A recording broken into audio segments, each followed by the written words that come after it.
Welcome to Norse Mythology, the unofficial guide. It's unofficial because I'm neither a credentialed academic nor a time-traveling medieval Norse pagan, but I deal with this material directly from the sources, interpreted through the lens of the experts and their opinions. If you're looking for depth and detail in a simple and accessible way, then you're in the right place.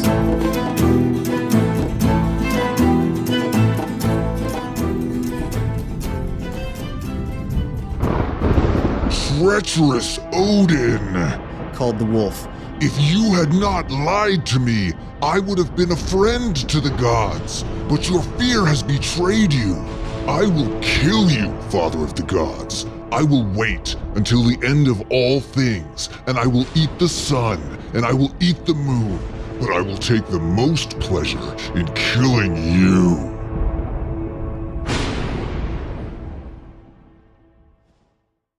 This melodrama may seem familiar to you. If so, it's because at some point in the past, you probably read Neil Gaiman's Norse Mythology, which is a book of modern retellings, and it's where I got the quote from.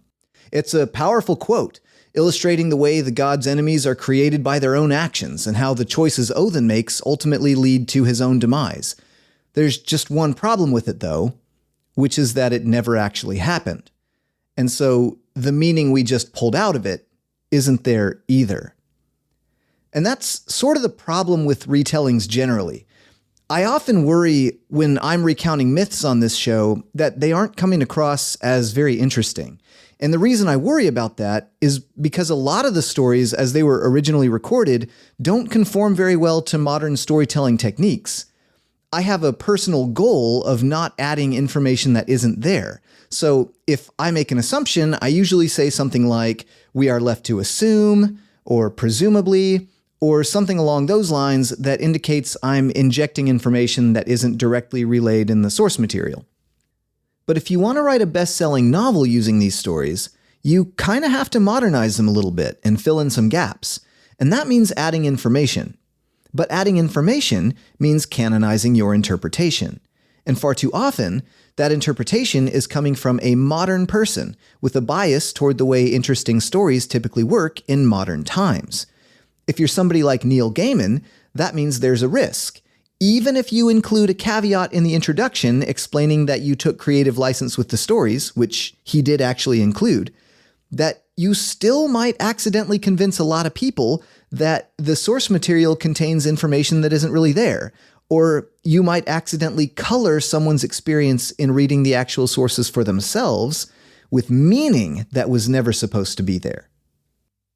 You may have guessed that today we'll be talking about the binding of Fenrir and dispelling a lot of the modern fluff that's been accumulated onto that story while we're at it. But before we do, we need to talk about the concept of the Nidingar. So bear with me here for a second. Bernt Øyvind Thorvaldsen wrote a great paper on this back in 2011. He notes that the word Nidingar in Old Norse refers to an abhorrent person who is devoid of honor and disrespects the basic norms of society. And there are lots of ways to become a Nidingar. For men, this can happen if you take the passive role in a homosexual encounter. For women, it can happen if you're too sexually aggressive. You can also be termed a Gríðnýðingur if you violate an established truce, or a Konungsnýðingur if you betray your king, or, in post-conversion times, a Guðsnýðingur if you apostatize from Christianity. If you don't properly feed your guests, you're a Matnýðingur, and if you're too stingy, you'll be called a Feynýðingur.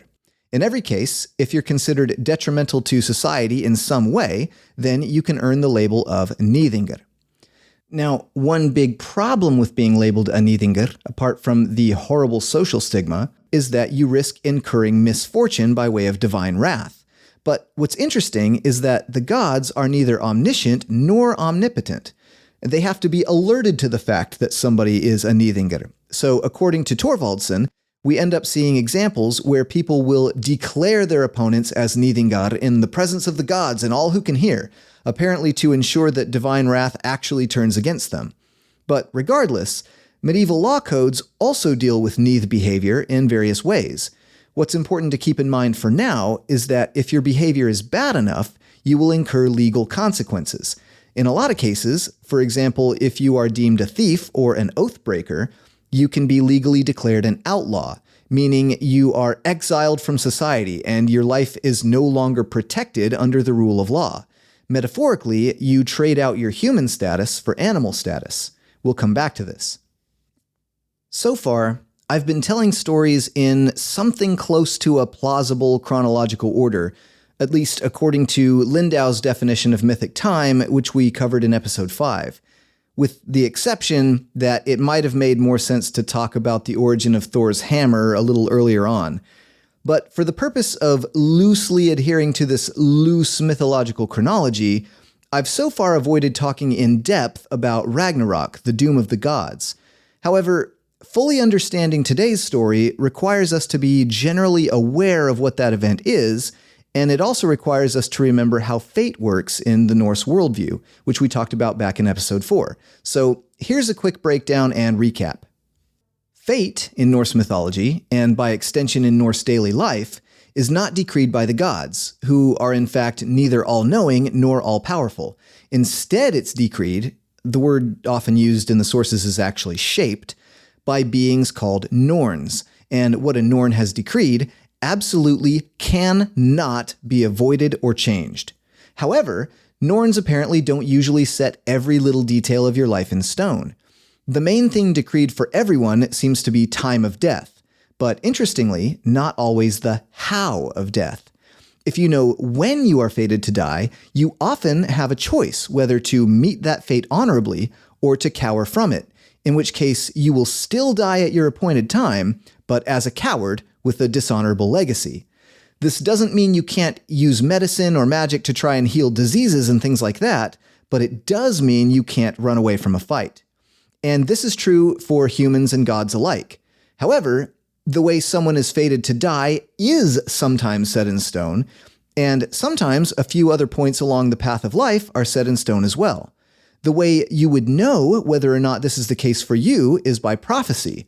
If someone with real prophetic ability declares an event in your future, then we can be 100% sure that that event will come to pass exactly as prophesied.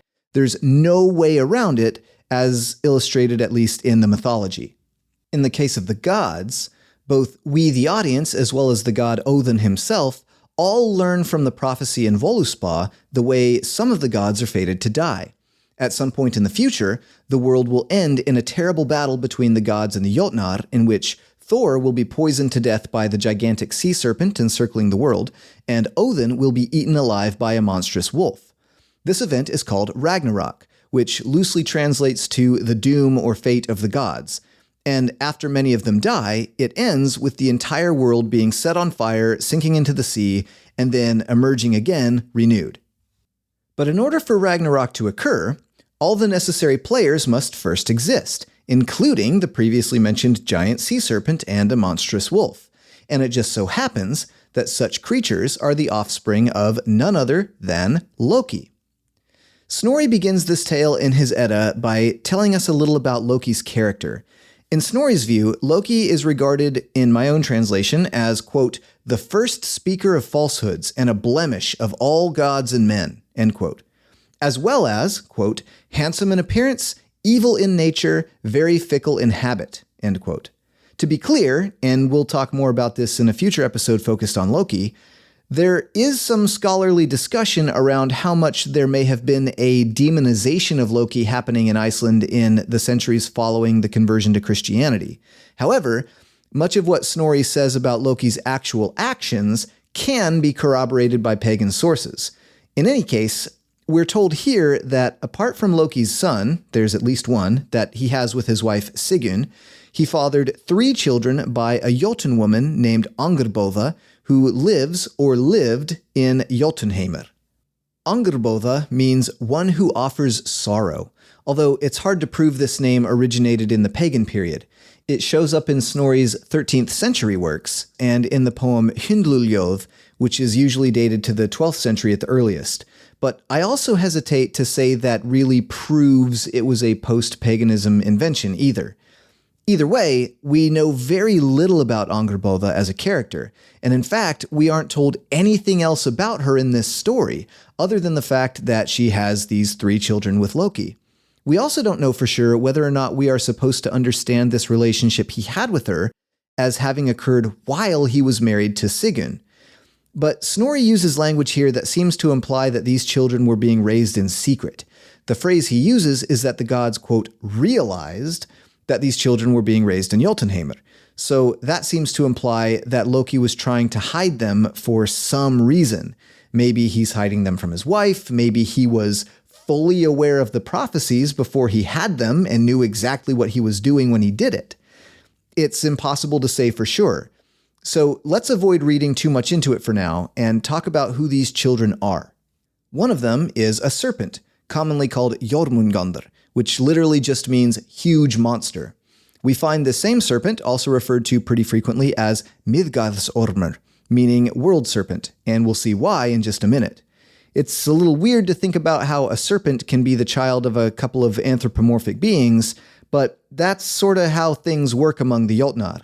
Even though they look pretty indistinguishable from the gods in most cases, there never seems to be any hesitancy among the authors of these stories to include a Jotun character taking whatever shape is necessary for the narrative. The literal sister of this sea serpent is in fact anthropomorphic herself, although Snorri mentions that she is easily recognizable because 1, she is both rather downcast and fierce-looking, and 2, she is, quote, in my own translation, half blue and half skin-colored, end quote. Her name is Hel.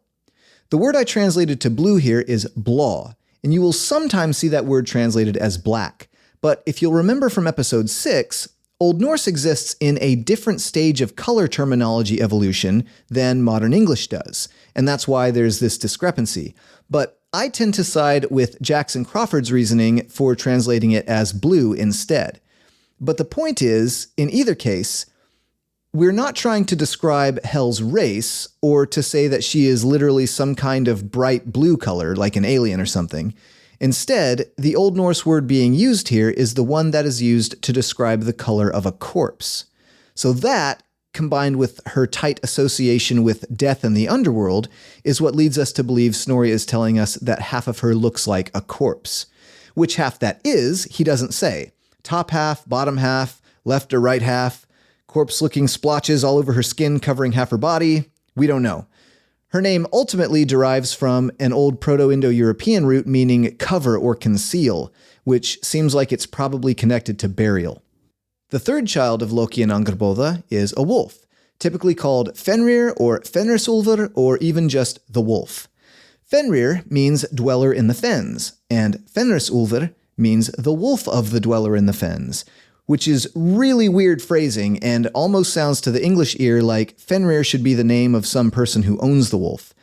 As I understand it, nobody has offered a completely satisfactory official explanation for that phrasing yet, but the best one I've heard, just in talking with other people, is that maybe we can think of it as being similar to the way we might say something like the state of California in English, where both state and California are both actually referring to the same thing.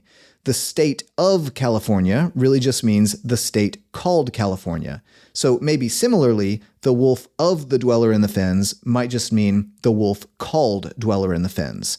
And that seems to be how the word is treated in the sources at least. So at some point before all three siblings are fully grown, the gods wise up to the fact that Loki is raising them in Jotunheimr. At which point, they go back to the prophecies they have and confirm that these siblings are prophesied to cause not only great mischief, but also disaster for the gods. It's very likely that Voluspa is intended to be just such a prophecy that could have informed their thinking here, and it leads them to believe that great evil is to be expected from the siblings, as Snorri puts it, quote, to begin with because of their mother's nature, but still worse because of their father's, end quote. Now, keep in mind what we already know about fate as we move into what the gods do next. Odin sends, quote, the gods, we don't know who specifically, to retrieve the siblings from Jotunheimr and to bring them to him. We have no details on how that event went down, but once they're retrieved, Odin decides to cast the serpent into the gigantic, donut-shaped sea that encircles the earth, and it eventually grows so large that its body stretches all the way around that entire ring, such that it lies there in the ocean to this day, having to bite its own tail, and giving us our first right-on-the-nose Ouroboros symbol in Norse mythology. And if you take issue with how I pronounce that, you'll have to take it up with Merriam-Webster. The Ouroboros, if you aren't already aware, is an extremely ancient symbol of a snake biting its own tail. And it shows up in cultures all over the world, from Egypt to China to South America and pretty much everywhere in between. Next, Odin casts Hel into Niflheimr. But even though the language of being cast out here seems to imply an exile of some kind, Odin decides, for whatever unstated reason, to bestow upon her authority over 9 worlds. Notice I didn't say the 9 worlds. Shout out to episode 1. This authority allows Hel to administer board and lodging to anyone sent to her upon death, presumably from any and all realms of cosmology. The story clarifies here that the reason someone would be sent to Hel, which we see here as being located in Niflheimr, would be because they have died of sickness or old age. What's interesting is that earlier on in Snorri's Edda, we are told that upon dying, all men who are righteous get to live and dwell with Odin in a place called Gimla or Vingolf, but it's the wicked men who get sent to Hel. Now that is a very different and potentially contradictory explanation than we get here within the context of an actual myth. It's my personal guess that the explanation that sounds a lot more like Christian heaven and hell, where people are divided up into categories of righteous and wicked, probably sounds that way because that's probably where it came from. I don't think it's too much of a stretch to assume that the explanation we get here, where Hel apportions lodging for people who die in mundane ways, might be information that was original to whatever poem this story may have come from, and that it's probably a lot closer to the original pagan idea. But that's just me. Snorri goes on to describe depressing names for all of the things that exist within the high halls, the great gates, and the great mansions Hel owns in her new domain. For instance, she has a dish called Hunger, and a knife called Famine, and the threshold of her doorway is called Stumbling Block, that sort of thing. Fenrir the wolf, however, is not immediately cast out like the other two. Instead, we are told the Aesir decide to raise him at home amongst themselves. But this appears to be problematic from the get-go, as it turns out that all of the gods are afraid to go anywhere near Fenrir except for one god named Tyr. Now, Tyr is a character we haven't really talked about yet on the show. He's pretty popular among Norse mythology enthusiasts, but weirdly has a very small role in the sources outside of this story. And the reason that's weird is because of his name. We've talked before about how Old Norse is an Indo-European language and shares origins with lots of other Indo-European languages spoken all over the world.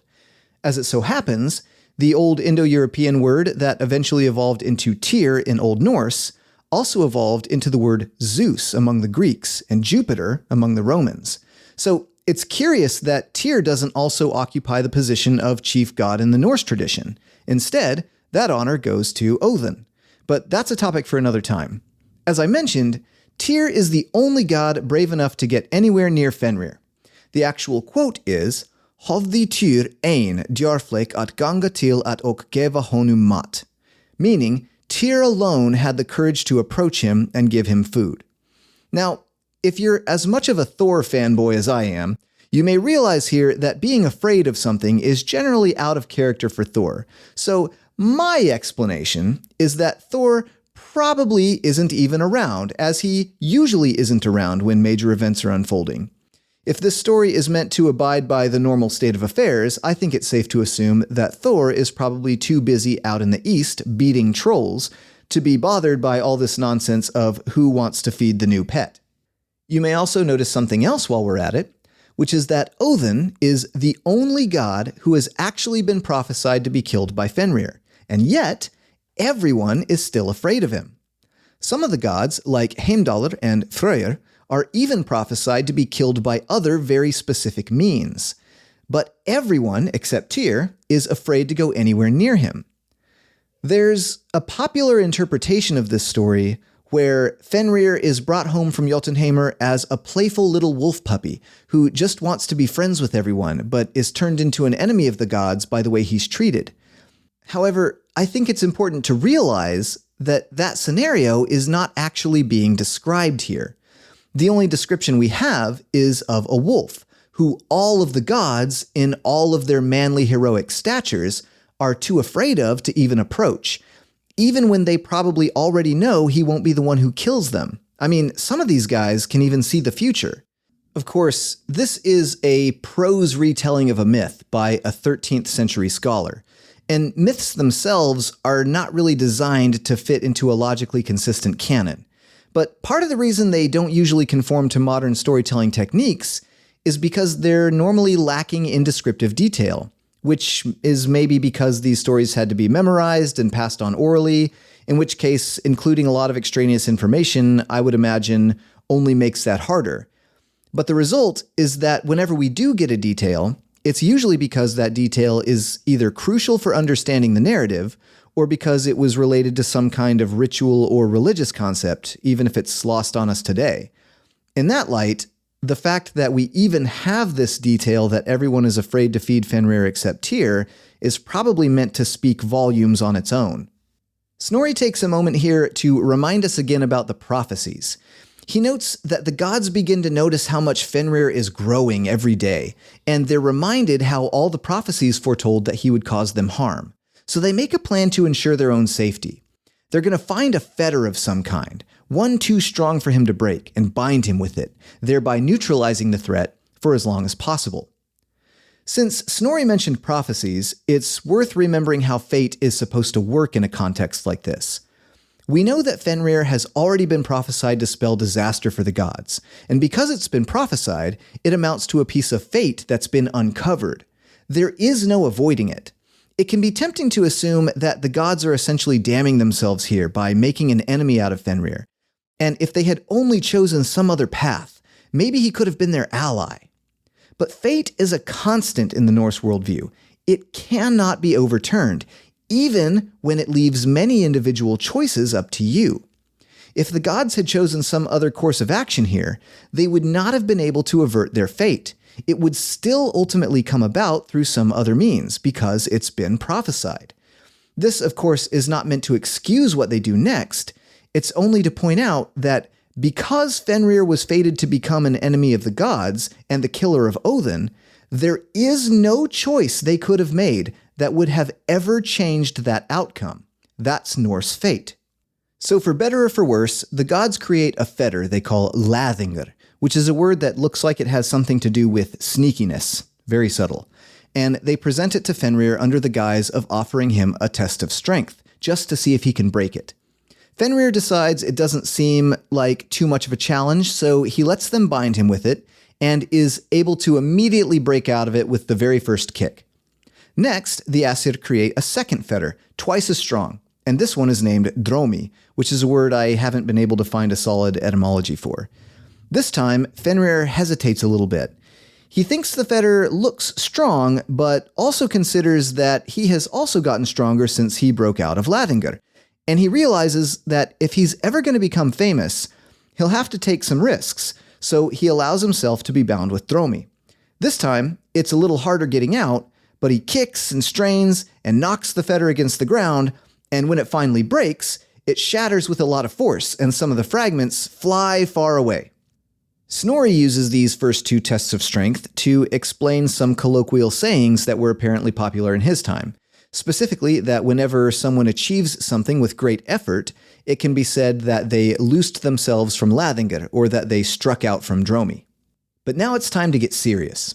Odin sends a character named Skirnir, who normally serves as Freyr's messenger, down to the world of black elves to meet with some dwarves and get them to make a third fetter. Being made by dwarves, this fetter is magical, and it's composed of 6 ingredients: the sound of a cat walking, a woman's beard, the roots of a mountain, a bear's sinews, fish breath, and bird spittle, all things that must have been considered impossible contradictions in the Norse mindset. The fetter's name is Gleipnir, which I've seen translated as entangler and open one and even graceful, so who really knows. But it's described as smooth and soft like a silk ribbon, though in reality it's extremely firm and strong. When Skirnir returns with Gleipnir, the Aesir travel to an island in the middle of a lake, and they summon Fenrir. They show him the silky-looking ribbon, and declare that it's a lot stronger than it looks. They pull on it with their hands, showing how hard it is to break, all the while talking about how they're all pretty confident Fenrir can still break it. But Fenrir's starting to get some pretty weird vibes, and he tells them that he's not going to let it be put on him because he suspects it might be made with trickery. So the Aesir offer him a deal. If it turns out that he really can't break the fetter, then they'll know he doesn't actually pose any danger to them, and they'll let him out. But Fenrir is still suspicious, so he demands that rather than having his courage called into question, one of the gods should put their hand into his mouth as a pledge of good faith. But the gods absolutely are trying to trick Fenrir, so they kind of all look at each other like, I'm not going to do it, are you going to do it? No, I'm not going to do it. Until finally, Tyr steps forward, fully understanding the situation he's getting himself into, and puts his hand in Fenrir's mouth. The gods bind Fenrir with Gleipnir, and as he begins to struggle to free himself, the fetter begins growing harder and tougher, making it more and more impossible to break. All the gods laugh when they see their plan has succeeded, all except Tyr. He loses his hand. Once Fenrir is thoroughly bound, the gods take a cord hanging from the fetter and thread it through a great big stone slab, which they fasten deep into the ground and anchor it in with another huge rock. And Fenrir reacts violently to this, of course, and tries to bite them. But when he opens his mouth, they thrust a sword into it and leave it there, with the tip of the blade touching the top of his mouth and the hilt touching the bottom, keeping his mouth propped open, with so much saliva drooling out that it forms a river, weirdly called Hope. And that's how Fenrir will remain until Ragnarok. The reason the Aesir don't just kill him, Snorri tells us, is that they respect their holy places and sanctuaries too much to defile them with blood, no matter what the prophecies say. We should note that Loki is nowhere to be found in this story after having fathered the wolf and his two siblings. It seems particularly odd that he doesn't show up to protest Fenrir's binding and never tries to rescue him. And if Tyr is the only one among, quote, everyone who is brave enough to feed Fenrir, then it seems like that group might include Loki, too. One would think that if Loki was feeding his own wolf child, Tyr wouldn't need to do it. So this raises a lot of questions about whether there's actually something we're supposed to understand about Loki here, or whether the myth has just forgotten about him, because myths don't always worry too much about plot holes and normal logic. We are also never told that Tyr ever developed any kind of emotional attachment to or relationship with the wolf, only that he is consistently the only person brave enough in the story to do what needs to be done. Earlier, I mentioned that a key to understanding this story is to understand the concept of the Nidingar. There are two main metaphors served by wolves in Norse mythology. One is that of the warrior. Odin owns two wolves who show up in poetry as being associated with battle and wounds. Snorri describes how wolves are used poetically as being fed by blood and corpses. We have the concept of the Ulfhednar, which are a class of warriors characterized by the wolf skins they wear, which is also reminiscent of archaeological finds such as the Torslunda plates, which depict humans dressed as wolves participating in a weapon dance. The list goes on. The other metaphor served by wolves is the outlaw Nidingar.